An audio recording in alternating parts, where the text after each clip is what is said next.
আল্লামা আশরাফ আলী থানভী রহমতুল্লাহ আলাইহি 6 মাস পর পর এক ঘাস বিক্রেতার কাছে দাওয়াত খাইতে যায়। 6 মাস পরে যখন দাওয়াতের সময় হয়, খাদেমকে বারবার পাঠায় কখন দাওয়াত খাওয়াবে। খাদেম ডাক দিয়ে বলে, হুজুর, একজন রাখাল, একজন ঘাস বিক্রেতা ঘাস উঠায়া বাজারে নিয়ে বিক্রি করে, সে আপনাকে দাওয়াত করে কি খাওয়ায়? একটা শুকনা রুটি, একটু চিনি মিশানো পানি, এটা দিয়ে আপনাকে খাওয়ায়। হুজুর, এই দাওয়াত খাওয়ার জন্য আপনি আমাকে বারবার কেন পাঠান? আল্লাহর ওলি বলে, বাবা তুমি মুস্তানা। খাদেম নাসুর বান্দা ডাক দিয়ে বলে, হুজুর, তথ্য যদি না বলেন, রহস্য যদি না বলেন, তাহলে আমি যাব না। আল্লাহর ওলিকে যখন বাধ্য করলো, আল্লাহর ওলি তখন খুলে বললেন, বাবা, এই যে রাখাল, এই যে ঘাস বিক্রেতা, সে যে ঘাস বিক্রি করে 1 আনা 2 আনা টাকা জমা করে আমাকে মেহমানদারি করায়, বলে তার কামাইটা এত হালাল, তার কামাইটার মধ্যে এত বরকত, তার কামাইটার মধ্যে এত রহমত। ও বাবা, সে যখন আমাকে জীবনে প্রথম তার বাড়িতে দাওয়াত খাওয়াইছে, যেই দিন আমি দাওয়াত খাইয়া আসছি, ওই দিন রাত্রবেলায় দোজাহানের সরদার, আল্লাহু আকবার বলেন, নবীজি মুহাম্মদুর রাসূলুল্লাহ সাল্লাল্লাহু আলাইহি ওয়াসাল্লাম রাত্রবেলায় ঘুমের ঘরে আমি আশরাফ আলীর সাথে দিদার দিয়ে দিয়েছে। সুবহানাল্লাহ। আমি ডাক দিয়ে বললাম, ইয়া রাসূলুল্লাহ, আমার কাছে আপনি দিদার দেওয়ার জন্য আসছেন, বলুন না কোন আমলের কারণে আসছেন, কোন আমলের কারণে আপনি আসছেন? আল্লাহ নবী ডাক দিয়ে বললেন, আশরাফ আলী, আমি কোনো আমলকে উসিলা করে আসি নাই, তোমার ইলমের কারণে আসি নাই, তুমি হাজার হাজার ছাত্রের উস্তাদ এই জন্য আসি নাই, তোমার অনেক হাদিস মুখস্থ আছে এই জন্য আসি নাই। ওই যে আমার একজন মুহিব্বিন, আমার একজন মহব্বতের উম্মত, সে তোমাকে দাওয়াত খাইছে, বলে তার কামাইটা এত হালাল, সে যখনই ঘাস কাটে, যতক্ষণ সময় ঘাস কাটে, তার জবানের মধ্যে আমি নবীর উপর দুরূদ পাঠ করতে থাকে। সুবহানাল্লাহ। আমার ওই উম্মতের আমলকে উসিলা করে আল্লাহ তাআলা আদেশ করেছেন আমি যেন তোমার সাথে দিদার দিয়ে দেই। সুবহানাল্লাহ। আরে বাবা, আরে ভাই, আমি একজন মুসলমানের সন্তান, আমার ভিতরে ঈমান আছে। আমার এই ঈমান যদি আমাকে দুনিয়াতেই ফায়দা না দিতে পারে, আমার ঈমান যদি আমাকে আল্লাহর ঘর মসজিদে দৈনন্দিন 5 ওয়াক্ত পৌঁছাইতে না পারে, আমার ঈমান যদি আমাকে কোরআন পড়াইতে না পারে, আমার ঈমান যদি আমাকে রমজানের রোজা না রাখাইতে পারে, আমার ঈমান যদি আমাকে কোরআনের তাফসীর, কোরআনের আলোচনা, কোরআনের মাহফিলে আনতে না পারে, আপনি কোন ভরসায় আছেন যে এই ঈমান কাল কিয়ামতের ময়দানে, কবরের আযাব থেকে, হাসরের ময়দানের 50,000 বছরের দাঁড়ানো থাকা আযাবের অবস্থা থেকে, সর্বশেষ জাহান্নামের আগুন থেকে এই ঈমান আপনাকে আমাকে বাঁচাবে? এটা আপনি কোন ভরসায় আছেন? কথা বলেন ঠিক কিনা? আফসোসের বিষয়, পরিতাপের বিষয়। একটু আকলের দরওয়াজা খোলা দরকার। আমি একজন মুসলমানের সন্তান হিসাবে আমার আকল একটু বাড়ি দেওয়া দরকার যে এই দুনিয়া থেকে আমি কি নিয়ে রওনা করছি, আমার ঈমানের কি অবস্থা, আমার আমলের কি অবস্থা। আল্লাহ না করুন সাহাবাই কেরামের ঈমান দীপ্ত যেই ঘটনা হাদিসের পাতায় পাতায় আসছে, ওই সাহাবাই কেরামদের মতো যদি আমাদের হাল জামানায় অবস্থা হতো, তাহলে আমরা লাখের মধ্যে একজন ঈমানদার খুঁজে পাওয়া খুব কঠিন হয়ে যেত। কথা বলেন ঠিক কিনা? আমার এলাকাতে এমন কোন বাবার সন্তান আছে বুকে হাত দিয়ে বলতে পারবে তরবারির নিচে মাথা, গর্দান তার তরবারির নিচে, তাকে এখন অফার দেওয়া হয়েছে, তুমি যদি ঈমান ছেড়ে দাও তাহলে এই তরবারির থেকে তোমাকে রেহাই দেওয়া হবে, সাথে সাথে তোমাকে 5 লক্ষ টাকা পুরস্কার দেওয়া হবে, আর যদি ঈমান না ছাড়ো তাহলে তোমাকে এখন তরবারি দিয়ে হত্যা করা হবে। ঈমানের আওয়াজে জবাব দেন এমন কয় বাবার সন্তান আছে যে ওই জায়গার থেকে তার ঈমানকে সে হেফাজত করবে? কথা বলেন ঠিক কিনা? কথা বলেন না কেন? ঠিক কিনা? মানুষ বেশি হওয়া দরকার নাই, অল্প যে কজন আছেন একটু হা না বললেন, কথা বোঝার চেষ্টা করেন। এমন মুসলমান কয়জন পাওয়া যাবে ওই 5 লাখ টাকাকে লাথি মারবে, ওই তরবারিকে সে ভয় করবে না, আল্লাহর ভয় সামনে নিয়ে বলবে যে আমার গর্দান কেটে দাও, সমস্যা নাই, আমি আমার ঈমান চুল পরিমাণ তোমার কাছে বিক্রি করব না। কথা বলেন ঠিক কিনা? আরে ওই টাকা তো দূরের কথা, আজকে সুদের টাকার কাছে, ঘুষের টাকার কাছে, মিথ্যা কথার কাছে, জিনার কাছে, চুরির কাছে, আজকে অপরকে ঠকানোর কাছে মুহূর্তের মধ্যে আমাদের ঈমান আমরা বিক্রি করে মুহূর্তের মধ্যে আমাদের রূপ আমরা পরিবর্তন করতেছি। কথা বলেন ঠিক কিনা? পরিবর্তন করতেছি। আশ্চর্য ব্যাপার, আজীব ব্যাপার। আজকে আমাদের ঈমানের অবস্থা এমন কেন? এই মাহফিল তো কানাই কানাই ভর্তি হওয়ার কথা ছিল। আমার এই এলাকার আশেপাশে যারা আছে এদেরকে কোরআনের আলোচনা শোনার দরকার নাই? কথা বলেন দরকার নাই? আমলের দরকার নাই। একজন ইমানদার, একজন মুসলমানের ইমান বাড়ার ঔষধ হচ্ছে আল্লাহর এই কোরআন। এই কোরআন যত তেলাওয়াত করবে, কোরআন যত তেলাওয়াত শুনবে, কোরআন যত ধরবে, কোরআন যত মহব্বত করবে, আল্লাহ তার ইমানকে বাড়িয়ে দিবে। সুবহানাল্লাহ বলেন। সাহাবাই কেরামদের মধ্যে যদি পরীক্ষা আমাদের জীবনে আসতো, আল্লাহু আকবার, আল্লাহু আকবার, খবরই থাকতো না আমাদের। ইমান থাকবে তো দূরের কথা, মুসলমানের খাতায় নাম থাকবে তো দূরের কথা, ওহো রহ ইমান হারিয়ে বেঈমান মুরতাদ হয়ে যাইতাম আমরা। সাহাবাই কেরামের জীবনের দিকে একটু খেয়াল করুন, একটু লক্ষ্য করুন। আল্লাহর নবী দুনিয়াতে নাই, হযরতে আবু বকর রাদিয়াল্লাহু আনহু দুনিয়াতে নাই, আল্লাহর নবীর সাহাবী হযরতে ওমর রাদিয়াল্লাহু আনহু জুমার দিনে মিম্বারে এসে খুতবা দিবে, বয়ান করবে, নসিহত করবে। এমন সময় হযরতে খাব্বাব রাদিয়াল্লাহু আনহু, আল্লাহর নবীর আরেকজন প্রিয় সাহাবী, সে সামনে এসে বসছে। হযরতে ওমর মিম্বার থেকে নাইমা খাব্বাবের হাতটা ধরছে, ভাই আজকে জুমার দিনে আমি নসিহত করব না, তুমি একটু মিম্বারে বসো, তুমি একটু মিম্বারে বসো। তোমার ইসলাম ধর্ম কবুল করার পিছনে কতটুকুন কোরবান তুমি করেছো, কতটুকুন ত্যাগ তুমি স্বীকার করেছো, ও ভাই একটু বলো না। তোমার কুরবানির কথা শুনে আমি ওমরের ইমানটা একটু তাজা করি। আল্লাহু আকবার বলেন, আরো জোরে শরীরের শক্তি একত্রিত করে বলেন আল্লাহু আকবার। হযরত ওমর বলতেছেন, জান্নাতি একজন সাহাবী, যিনি জান্নাতের সার্টিফিকেট পেয়ে গেছেন, উনি বলতেছেন, ভাই একটু নসিহত করুন না, আপনার ইসলাম ধর্ম কবুল করার নসিহত শুনে আমার ঈমানটা তাজা করে। এখন বলেন না, আপনাকে আমাকে জান্নাতের সার্টিফিকেট কে দিয়েছে? পাইছি কেউ? কথা বলেন, পাইছি? তো কোন সাহসে অবহেলায় জীবন কাটাই দিছি, কোন সাহসে গাফলতের মধ্যে জীবন কাটাই দিছি? এক মুহূর্তের জন্য কি আফসোস হয় না?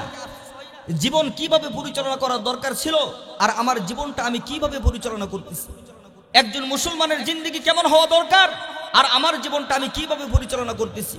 একটু ভাবা দরকার তো, একটু চিন্তা করা দরকার তো। কারণ যে আল্লাহ আমাকে দুনিয়াতে পাঠাইছেন, আমাকে আবার ঘুরায়া ফিরায়া ওই আল্লাহর কাছে যাইতে হবে। কথা বলেন ঠিক কিনা? হযরত ওমর বলতেছেন, ভাই মিম্বারে বইসা একটু নসিহত শোনো। হযরতে খাব্বাব রাদিয়াল্লাহু আনহু উনি মিম্বারে বসলেন, মিম্বারে বইসা নসিহত করলেন।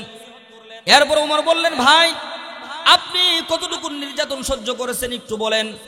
হযরতে খাব্বাব ডাক দিয়ে বলেন, ভাই ওমর, আমি কি মুখে বলবো না আমি বাস্তব দেখাইয়া দেব?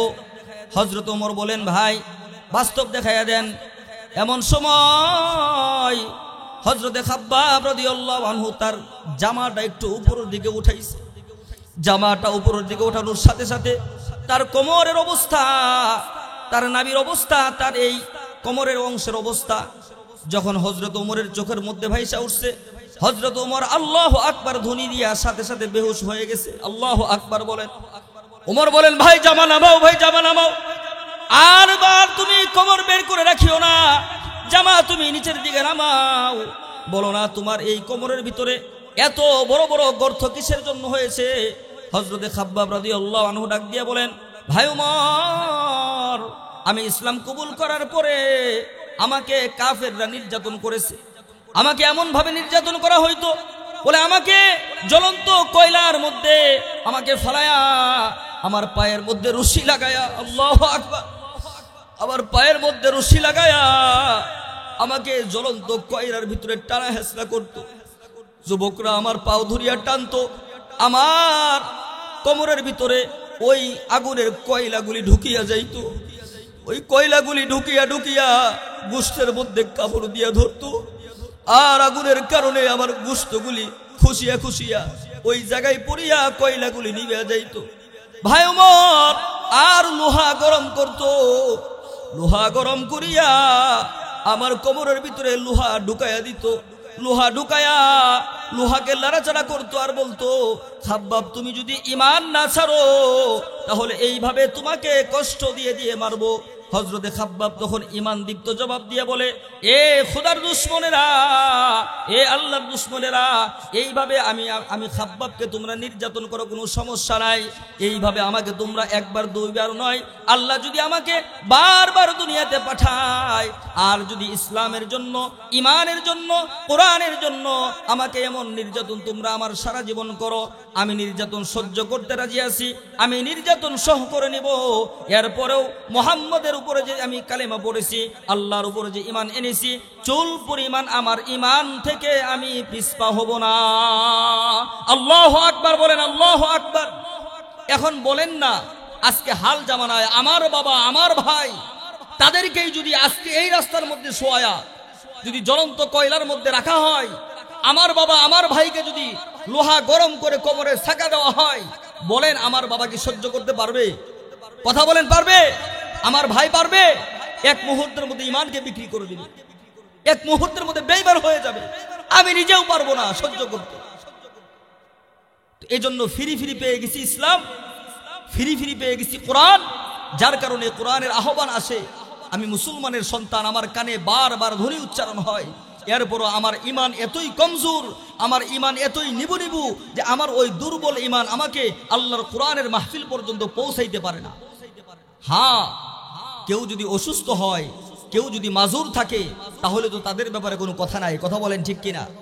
কিন্তু যারা সুস্থ, যারা বিবেকবান, যাদের শরীর সামর্থ্য আছে আসার জন্য, ইচ্ছা করলে আসতে পারতো, তারা যে আসলো না, তাহলে বলেন না তারা লাভবান হইল না ক্ষতির মধ্যে পড়লো? তারা ক্ষতির মধ্যে পড়েছে, কিন্তু কেন আসলো না? এর কারণ হচ্ছে তাদের ঈমান কমজোর, তাদের ঈমান দুর্বল। এই কারণে আল্লাহর কোরআনের মাহফিল পর্যন্ত আসতে পারলো না। আর যারা আসছে আল্লাহর মেহেরবানিতে, আল্লাহর কোরআনের তাফসীরের আলোচনা শোনার কারণে, ওয়াজ নসিহত শোনার কারণে, আল্লাহ তাআলা বলেন, ওয়া ইযা তুলিয়াত আলাইহিম আয়াতুহু যাদাতুহুম ঈমানা। কোরআনের আলোচনা শোনার কারণে, কোরআনের তেলাওয়াত শোনার কারণে আল্লাহ তাআলা ঈমানকে তাজা করে দিয়েছেন, বলি সুবহানাল্লাহ।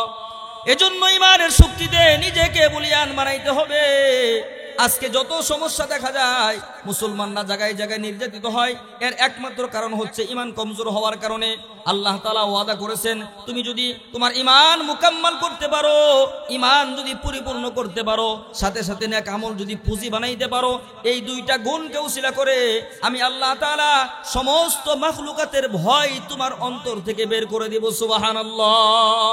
আল্লাহ তাআলা সমস্ত মাখলুকাতের ভয় অন্তর থেকে বের করে দিবে, এবং বাতিল শক্তির ভয় অন্তর থেকে বের করে দিবে। আর যদি আমার ঈমান আমি মজবুত না করি, আমার ঈমান যদি আমি মুকাম্মাল না করি, আমার ঈমান যদি আমি পরিপূর্ণ না করি, তাহলে বাতিল শক্তির ভয় আমার অন্তরে ঢুকিয়ে দিবে। কথা বলেন ঠিক কিনা? এজন্য সাহাবাই কেরামের জিন্দেগির দিকে তাকাইলে দেখা যায় সাহাবাই কেরামের ঈমানের কেমন অবস্থা ছিল। বলে সাহাবাই কেরাম তরবারির নিচে মাথা পড়ে গেছে, এমন সময়ও কালিমায়ে শাহাদাত উঁচু আওয়াজে পাঠ করেছে। সুবহানাল্লাহ। ঈমান এক মুহূর্তের জন্য বিক্রি করতে রাজি হয় নাই। জীবন চলে যাবে, যাক, কোনো সমস্যা নাই। আল্লাহর জন্য জীবনকে কুরবান করে দিয়েছে, এক মুহূর্তের জন্য পিছপা হন নাই। কিন্তু আজকে হাল জামানায় আমাদের ঈমানের কমজোরি। এজন্য ঈমানের মেহনত যে যেভাবে পারি ঈমানের মেহনত করা যায়। উলামায়ে কেরামের কাছে গিয়ে, দাওয়াত তাবলীগে গিয়ে, আল্লাহর খাস খাস পেয়ারা বান্দা যারা আছে তাদের সান্নিধ্যে গিয়ে ঈমানের মেহনত করে নিজের ঈমানটাকে সতেজ বানাই, নিজের ঈমানটাকে মজবুত বানাই। কারণ যেই গুনাহের পরিবেশ চতুর্দিকে ছড়াইয়া ছিটাইয়া পড়েছে, এই হাল জামানায় ঈমানকে হেফাজত করা খুব কঠিন। শীতের দিন, শীত থেকে বাঁচার জন্য আমরা চাদর ব্যবহার করি। কথা বলেন ঠিক কিনা? এই বাবা জোরে বলেন ঠিক কিনা? শীত থেকে বাঁচার জন্য আমরা শীতের কাপড় ব্যবহার করি। বলে ঈমানকে বাঁচানোর জন্য, ঈমানকে হেফাজত করার জন্য ঈমানের একটা ঢাকনার প্রয়োজন আছে। কথা বলেন ঠিক কিনা? একজন মুসলমান, একজন ঈমানদার, তার ঈমান সে কিভাবে সংরক্ষণ করবে, তার ঈমান সে কিভাবে হেফাজত করে রাখবে, আল্লাহ তাআলা কুরআনে হাকিমের ভিতরে বলেন, ইয়া আইয়ুহাল্লাযীনা আমানুত্তাকুল্লাহ ওয়া কুনু মা'আস সাদিকিন। এ তামাম দুনিয়ার ইমানদার পুরুষ এবং মহিলারা ভালো করে শোনো, তোমাদের ঈমান যদি তোমরা হেফাজত করতে চাও, তোমাদের ঈমান যদি সংরক্ষণ রাখতে চাও, তোমাদের ঈমান যদি সতেজ রাখতে চাও, তোমাদের ঈমান যদি তাজা রাখতে চাও, তাহলে আমার দুনিয়াতে আমার জমিনে আমার খাস খাস পেয়ারা বান্দা যারা আছে তাদের সান্নিধ্য গ্রহণ করো, তাদের কাছে যাও, তাদের সাথে সম্পর্ক করো, তাদের নসিহত শোনো, তাদের সাথে মহব্বত ভালোবাসা রাখো। আল্লাহর পেয়ারা বান্দাদের সাথে যদি অন্তরের মহব্বত ভালোবাসা হয়ে যায়, আল্লাহর পেয়ারা বান্দাদের নেক নজর যদি আপনার উপরে আমার উপরে পড়ে যায়, তাহলে আল্লাহ তাআলা আপনার আমার ঈমানের হেফাজত করবে। সুবহানাল্লাহ। ঈমানের একটা ঢাকনা পড়ে যাবে। এটার জন্য শর্ত হচ্ছে আল্লাহর খাস খাস বান্দাদের, হক্কানি উলামায়ে কেরাম, আল্লাহর পেয়ারা বুজুর্গ বান্দাদের নেক নজর আপনার উপরে আমার উপরে যখন পড়বে, আপনার আমার ঈমানের উপরে একটা ঢাকনা পড়ে যাবে, ঈমান হেফাজত থাকবে, শয়তান ধোঁকা দিতে পারবে না, গুনাহের কাজ সহজে হবে না, নেক আমল আমার জীবন থেকে ছুটবে না। কথা বলেন ঠিক কি? নেক নজর এটা সাংঘাতিক এক নেক নজর, নেক নজর এটা সাংঘাতিক এক নেক নজর। নেক নজরের বরকতে কথা বলার প্রয়োজন হয় না। নেক নজর যদি পড়ে যায় কথা বলার প্রয়োজন হয় না। নেক নজর পড়তে দেরি, ভিতরে ঈমানের বাতি জ্বলতে দেরি হয় না। সুবহানাল্লাহ। আল্লামা মাহমুদুল হাসান দেওবন্দি রহমতুল্লাহ আলাইহি, দারুল উলুম দেওবন্দের সূর্য সন্তান আল্লামা মাহমুদুল হাসান দেওবন্দি রহমতুল্লাহ আলাইহি সফরে যাইতেছেন, ট্রেনের মধ্যে বৈশা, ট্রেনের মধ্যে করে সফরে রওনা হয়েছেন। সিটের মধ্যে বৈশা আল্লাহর ওলি কিতাব এইভাবে কিতাবটা মেলায়া কিতাব মুতালা করতেছে। সিটের মধ্যে বৈশা কিতাব মুতালা করতেছে, হাদিস পড়তেছে। এমন সময় আল্লাহর ওলির কিছু দূর সামনে এক ইংরেজ বসা ছিল। ওই ইংরেজ কিছুক্ষণ পর পর আল্লাহর ওলির চেহারার দিকে তাকায়, আল্লাহর ওলির চেহারার দিকে তাকায়, আবার নিচের দিকে তাকায়, আবার কিছুক্ষণ পর মাহমুদুল হাসান দেওবন্দির চেহারার দিকে তাকায়, আবার নিচের দিকে তাকায়। এইভাবে কিছু সময় অতিবাহিত হওয়ার পরে হঠাৎ করে কিতাবের মধ্যে আসছে, কিতাবের মধ্যে যারা লিখেছেন ঘটনা, ইতিহাসের মধ্যে যারা লিখেছেন ওনারা বলেন কিছুক্ষণ পরে হঠাৎ করে ইংরেজটা তার জায়গা থেকে উইঠা দৌড় দিয়া হুজুরের পায়ের সামনে বৈশা হুজুরের হাতটা জড়ায়া ধরছে। আল্লাহু আকবার। আরো জোরে বলেন আল্লাহু আকবার। হাত ধইরা বলে হুজুর কি জাদু করেছেন? চেহারার দিকে কয়েকবার তাকাইছি, দিলের ভিতরে জ্বালা শুরু হয়েছে। হুজুর আর দেরি করিয়েন না, আর দেরি করিয়েন না, এই যে আপনার হাত ধরেছি, এই মুহূর্তে আমাকে কালিমায়ে শাহাদাত পড়ায়া মুসলমান বানায়া দেন। আল্লাহু আকবার। নেক নজর, কথা বলার প্রয়োজন হয় নাই, দাওয়াত দেওয়ার প্রয়োজন হয় নাই, শুধু নেক নজর পড়েছে।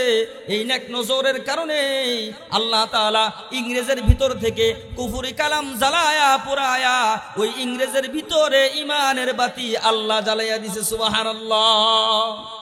এখন আপনারা বলেন, এমন নেক নজরওয়ালা আল্লাহ পাকের বান্দারা আজকে হাল জামানায় আমাদের সমাজে আছে না নাই? কথা বলেন আছে না নাই? কি বাবা কথা বুঝেন না? জোরে আওয়াজ দিয়ে বলেন আছে না নাই? এমন নেক নজরওয়ালারা আমাদের এই জমিনেও আছে। হয়তোবা সে রিক্সা চালক হইতে পারে, ভ্যান চালক হইতে পারে, অটো চালক হইতে পারে, সে দিন মজুর হইতে পারে, বলে আল্লাহর সাথে তার ডাইরেক্ট কালেকশন আছে। এমন নেক নজর আল্লাহর বান্দাদের নজর যদি আপনার উপর আমার উপর পড়ে যায়, তাহলে আপনার আমার জীবনের ভাগ্যের মোড়টা ঘুরে যাবে। কথা বলেন ঠিক কিনা? আল্লাহর ওলি হওয়ার জন্য হাফেজ শর্ত না, আল্লাহর ওলি হওয়ার জন্য আলেম শর্ত না, আল্লাহর ওলি হওয়ার জন্য মুফতি মুহাদ্দিস শর্ত না। একজন দিন মজুর, একজন রাখাল, একজন রিকশাওয়ালা, সেও যদি আল্লাহর পথে চলে নেক আমল করার চেষ্টা করে, কোনো না কোনো দিন সেও আল্লাহর ওলি হয়ে কবরে যাবে। সুবহানাল্লাহ। আর আল্লাহর ওলি হওয়ার জন্য বুজুর্গ, আল্লাহর ওলি হওয়ার জন্য দুনিয়াবি ক্ষমতা শর্ত না, আল্লাহর ওলি হওয়ার জন্য দুনিয়ার বাহাদুরি শর্ত না, আল্লাহর ওলি হওয়ার জন্য শুধু আমল শর্ত। কেউ যদি নেক আমল করে, নবীজির উপরে যদি মহব্বত ভালোবাসা নিয়ে দুরূদ শরীফ পড়ে, তাহলে ওই ব্যক্তিটা কবরে যাওয়ার আগে আগে আল্লাহর ওলি হইয়া কবরে যাবে। সুবহানাল্লাহ। এজন্য বাবারা, মেহমান চলে আসছে, সর্বশেষ যেই কথাটা বলবো, আজকের মাহফিল থেকে একটা আমল দিয়ে যায়, এই আমলটা সকলেই করার চেষ্টা করব। যেই হালতেই থাকি, আমি দাঁড়ানো আছি, আমি বসা আছি, আমি শোয়া অবস্থায় আছি, মানুষের তিনটা অবস্থান। কথা বলেন কয়টা অবস্থান? মানুষ দাঁড়ায় থাকে, হয়তোবা শুয়ে থাকে, হয়তোবা বসে থাকে। তিনটা অবস্থান, এই তিনটা অবস্থানের মধ্যে যখন মনে হবে অন্তরে মহাব্বত ভালোবাসা নিয়া চক্ষুকে বন্ধ করে দিব, চক্ষু বন্ধ করে খেয়াল করব রওজায়ে আতহার আমার সামনে, নবীজির রওজা মুবারক আমার সামনে, নবীজির রওজা মুবারক আমার অন্তরের চক্ষু দিয়ে আমি দেখতেছি। আর জবানের মধ্যে সাথে সাথে উচ্চারণ করব সাল্লাল্লাহু আলাইহি ওয়াসাল্লাম, সাল্লাল্লাহু আলাইহি ওয়াসাল্লাম। যখনই মনে চাই তখনই দুরূদ শরীফ পড়ার অনুমতি আছে, উযুর প্রয়োজন নাই।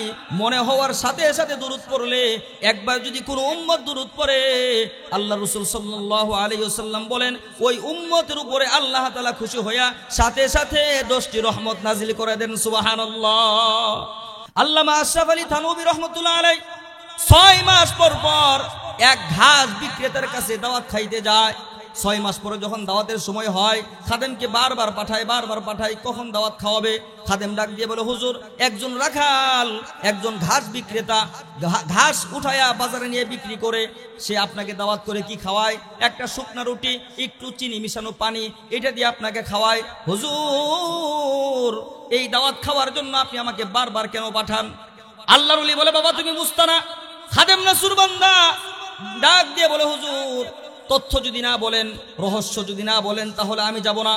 আল্লাহর ওলিকে যখন বাধ্য করলো, আল্লাহর ওলি তখন খুলে বললেন, বাবা, এই যে রাখাল, এই যে ঘাস বিক্রেতা, সে যে ঘাস বিক্রি করে 1 আনা 2 আনা টাকা জমা করে আমাকে মেহমানদারি করায়, বলে তার কামাইটা এত হালাল, তার কামাইটার মধ্যে এত বরকত, তার কামাইটার মধ্যে এত রহমত। ও বাবা, সে যখন আমাকে জীবনে প্রথম তার বাড়িতে দাওয়াত খাওয়াইছে, যেই দিন আমি দাওয়াত খাইয়া আসছি, ওই দিন রাত্রবেলায় দোজাহানের সরদার, আল্লাহু আকবার বলেন, নবীজি মুহাম্মদুর রাসূলুল্লাহ সাল্লাল্লাহু আলাইহি ওয়াসাল্লাম রাত্রবেলায় ঘুমের ঘরে আমি আশরাফ আলীর সাথে দিদার দিয়ে দিয়েছে। সুবহানাল্লাহ। আমি ডাক দিয়ে বললাম, ইয়া রাসূলুল্লাহ, আমার কাছে আপনি দিদার দেওয়ার জন্য আসছেন, বলুন না কোন আমলের কারণে আসছেন, কোন আমলের কারণে আপনি আসছেন? আল্লাহ নবী ডাক দিয়ে বললেন, আশরাফ আলী, আমি কোনো আমলকে উসিলা করে আসি নাই, তোমার ইলমের কারণে আসি নাই, তুমি হাজার হাজার ছাত্রের উস্তাদ এই জন্য আসি নাই, তোমার অনেক হাদিস মুখস্থ আছে এই জন্য আসি নাই। ওই যে আমার একজন মুহিব্বিন, আমার একজন মহব্বতের উম্মত, সে তোমাকে দাওয়াত খাইছে, বলে তার কামাইটা এত হালাল, সে যখনই ঘাস কাটে, যতক্ষণ সময় ঘাস কাটে, তার জবানের মধ্যে আমি নবীর উপর দুরূদ পাঠ করতে থাকে। সুবহানাল্লাহ। আমার ওই উম্মতের আমলকে উসিলা করে আল্লাহ তাআলা আদেশ করেছেন আমি যেন তোমার সাথে দিদার দিয়ে দেই। সুবহানাল্লাহ। তাহলে আমাদের মনে আশা আছে না নাই যে মরণের আগে হলেও আল্লাহ তাআলা যেন স্বপ্নে ঘুমের ঘরে নবীজির সাক্ষাৎ, নবীজির দিদার আমাদেরকে দিয়ে দেন? এই আশা আমাদের আছে না নাই? তাহলে বেশি বেশি দুরূদ শরীফ পড়ব, কমপক্ষে দৈনন্দিন 100 বার করে দুরূদ শরীফ পড়ার চেষ্টা করব। পারবো তো ইনশাআল্লাহ? আল্লাহ তাআলা আমাদের সকলকে তৌফিক দান করুন। এই সংক্ষিপ্ত সময়ে যাহা কিছু বললাম, আল্লাহ তাআলা আমাকে সহ সকলকে বুঝে বুঝে আমল করার তৌফিক দান করুন। ওয়া আখির দাওয়ানা আনিল হামদুলিল্লাহি রাব্বিল আলামিন। আসসালামু আলাইকুম ওয়া রাহমাতুল্লাহি ওয়া বারাকাতুহু।